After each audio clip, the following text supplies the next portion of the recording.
Hi. ഈ ചെമ്പരത്തിപ്പൂവിനെ പരിചയമില്ലാത്തവരായിട്ട് ആരും ഉണ്ടാകില്ല.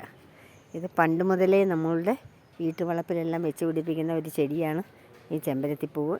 നമ്മൾ വിളക്കിന് മുമ്പിൽ വെക്കാനും എല്ലാം പണ്ട് മുതലേ ഉപയോഗിക്കുന്ന ഒരു ചെടിയാണ്. ഇപ്പം പല വീടുകളിലും ഇതില്ല.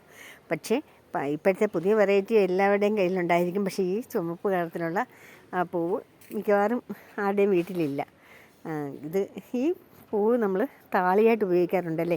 ഈ ചെമ്പരത്തിയുടെ ഇലയും പൂവും എല്ലാം താളിയായിട്ട് ഉപയോഗിക്കാറുണ്ട്. അതുപോലെ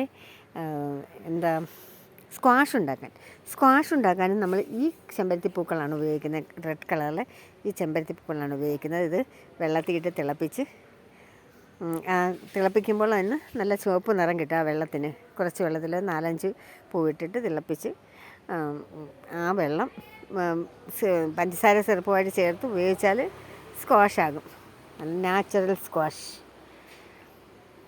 നല്ല രസമുള്ള പൂക്കളാണ് ഇതല്ലേ. എത്ര പല വെറൈറ്റി വന്നാലും ഇതിൻ്റെ ഒരു ഭംഗി എനിക്ക് തോന്നുന്നു ഈ റെഡ് കളർ നല്ലതുപോലെ എൻ്റെ വീഡിയോയിൽ കിട്ടുന്നില്ലെന്ന്. ഈ ചെമ്പരത്തിപ്പൂവിൻ്റെ ഒരു ഭംഗി വേറൊരു പൂവിനും ഇല്ല എന്ന് തന്നെ പറയാം. അതുപോലെ അത് മരം നിറയെ അങ്ങ് ഉണ്ടാകും.